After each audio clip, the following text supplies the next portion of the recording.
Welcome to mega 9 TV. నేను నాగేశ్వరి.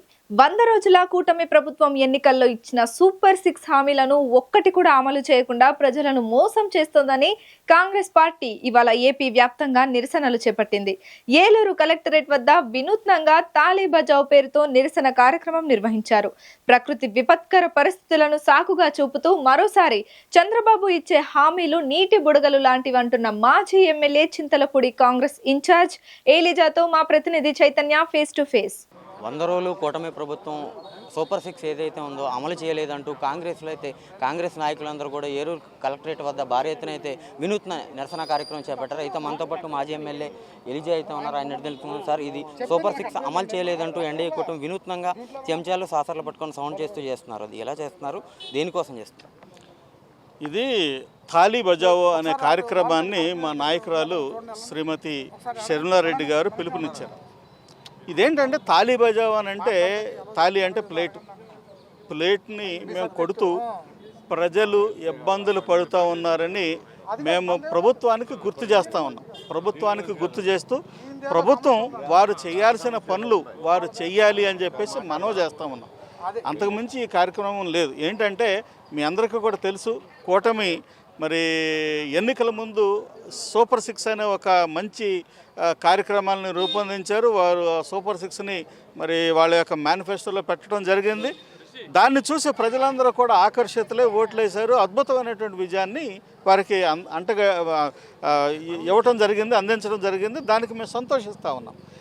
మీరు ఏదైతే ప్రజలకి హామీలు ఇచ్చారో ఆ హామీలన్నీ కూడా మీరు వెంటనే నెరవేర్చాలని మేము పిలుపునిస్తూ ఉన్నాం.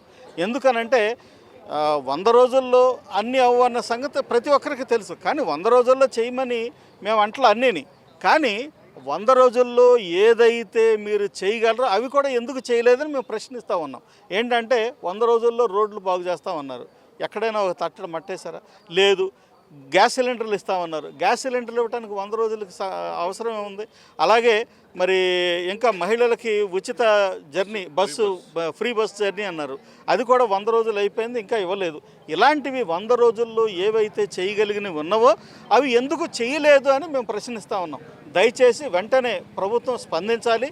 గౌరవ ముఖ్యమంత్రి గారికి, అలాగే గౌరవ ఉప ముఖ్యమంత్రి గారికి, అలాగే ప్రభుత్వంలో ఉన్నటువంటి పెద్దలందరికీ కూడా, కూటమిలో ఉన్నటువంటి పెద్దలందరికీ కూడా మేము చేతులు జోడించి మేము ప్రజల తరఫున మీకు విజ్ఞప్తి చేస్తూ ఉన్నాము. ఖచ్చితంగా మీరు స్పందించి మీరిచ్చిన హామీలన్నీ కూడా మీరు నెరవేర్చాలని మనవి చేస్తాము. అయితే ఇప్పుడు వాతావరణంలో వచ్చిన మార్పుల వల్ల వరదలు వచ్చినాయి. ఈ వరదల్లో ఇవన్నీ కూడా సూపర్ 6 అమలు చేసేంత ఇదైతే లేదని చెప్పి చంద్రబాబు నాయుడు గారు కూడా చెప్తున్న పరిస్థితి లేదు.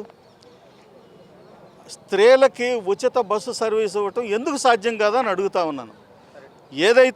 ఏదైతే హామీ ఇచ్చినప్పుడు మీకు కాన్ఫిడెంట్గా ఇచ్చారు కదా, ఈ వరదలకేని దీనికి ఏంటి సంబంధం? వరదలు ఎక్కడో విజయవాడ ఏరియాలో వచ్చినాయి, మిగిలిన ఏరియాలన్నీ కూడా బాగానే ఉన్నాయి కదా. మరి మిగిలిన ఏరియాలో అయినా కానీ ఈ ఉచిత బస్ సర్వీస్ ఎందుకు ఇవ్వట్లేదు? గ్యాస్ సిలిండర్స్ ఎందుకు ఇవ్వట్లేదు? దీనికేని వరదలకి ఏంటి సంబంధం? లేదు. ఇది కేవలం ఖచ్చితంగా డైవర్షన్ పాలిటిక్స్ మాత్రమే. ఖచ్చితంగా మీరు ఏదైతే ప్రజలకు హామీ ఇచ్చారో అవి నెరవేర్చి తీరాల్సిందే అని మేము ప్రజల తరఫున మీకు మనవి చేస్తాం. అయితే అసెంబ్లీ సాక్షిగా కూడా ఇప్పుడు ఫండ్స్ అయితే లేవు, గత ప్రభుత్వం అయితే ఏదో మొత్తం అంతా కూడా దాన్ని వేస్ట్ చేసింది, అసలు ఇవన్నీ చేయడానికి కూడా టైం పడుతుందని కూడా చంద్రబాబు నాయుడు గారు చెప్పిన, లోకేష్ గారు చెప్పిన పరిస్థితి దాని మీద నేను 100 రోజుల్లోనే అంతా మొత్తం చేశామని ఎవరు అడగట్లేదు, మేము కూడా అడగట్లేదు. కానీ ఏదైతే హామీలు ఇచ్చారో ఆ హామీలు ఇచ్చే ముందే అది సాధ్యం అవుతుందా కాదా అనేది ఆలోచించాల్సినటువంటి బాధ్యత హామీ ఇచ్చేటటువంటి నాయకుడికి ఉండాలి. గౌరవ ముఖ్యమంత్రి గారు ఎంతో సీనియర్ పొలిటీషియన్, అయినా 40 సంవత్సరాలు ఆయనకి రాజకీయ అనుభవం ఉంది. మరి ఆయన ఈ హామీలు ముందు ఇచ్చి తర్వాత ఇది సాధ్యపడవు అని అంటే అది ఎంత హాస్యాస్పదంగా ఉంటుంది అనేది ఒక్కసారి అందరూ కూడా ఆలోచన చెయ్యాలి.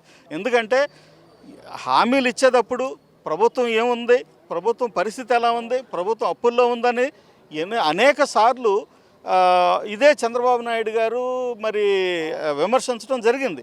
అలాంటి విమర్శలు ఇచ్చిన తరుణంలో మరి చంద్రబాబు నాయుడు గారు విమర్శించి మళ్ళీ ఇప్పుడు ప్రభుత్వంలో డబ్బులు లేవని అంటే అది కరెక్ట్ కాదు. అది ఎందుకంటే మీకు తెలుసు ప్రభుత్వంలో ఎంత డబ్బు ఉంది, ఎంత అప్పులు ఉన్నాయనేది మీకు తెలుసు. ఖచ్చితంగా తెలిసి కూడా మీరు ఇచ్చిన హామీని మీరు ఖచ్చితంగా నెరవేర్చాలని మేము ప్రజల తరపున మిమ్మల్ని కోరుతా ఉన్నాం. ఇంక అంతకుమించి ఇంకేం మేమేం అంటలేదు. ఎవరైతే మొత్తం మీద చూసుకుంటే కాంగ్రెస్ పార్టీ నాయకులందరూ కూడా అన్ని జిల్లా కేంద్రాల్లోనూ వినూత్నంగా నిరసన చేపట్టి సూపర్ 6ను అమలు చేయాలని కోరుతున్న పరిస్థితి అయితే ఉంది. ఎవరి పర్సన్ రమణతో చైతన్య, మెగా 9 టీవీ, ఉమ్మడి పశ్చిమ గోదావరి జిల్లా నుంచి.